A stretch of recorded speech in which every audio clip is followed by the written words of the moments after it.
আল্লাহ নিজের হাতে রমজান সাজাইছেন। আল্লাহ বলে, বান্দা শোনো আমি রমজানকে কেমনে সাজাইলাম। 1, পুরা মাস রোজা। 2, প্রতিদিন ইফতার। 3, প্রতিদিন সাহারি। 4, প্রতিদিন 20 রাকাত তারাবি। 5, শেষ দশকে এতেকাফ। 6, শেষ দশকের বেজর রাত্রিতে শবে কদর।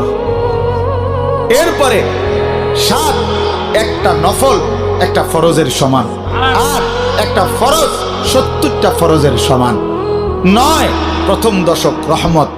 10, মাঝখানের দশক মাগফিরাত। 11, শেষ দশক জাহান্নাম থেকে মুক্তি।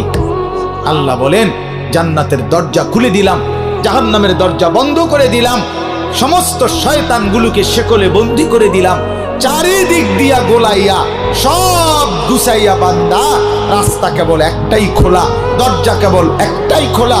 পুরা রমজান রাতে আসো, দিনে আসো, দুপুরে আসো, শুধু আমার গোলামি করবা, গুনাহ ছেড়ে দিবা, আর একটা দরজা দিয়েই সবাই ঢুকবা, শুধুই জান্নাত, শুধুই জান্নাত।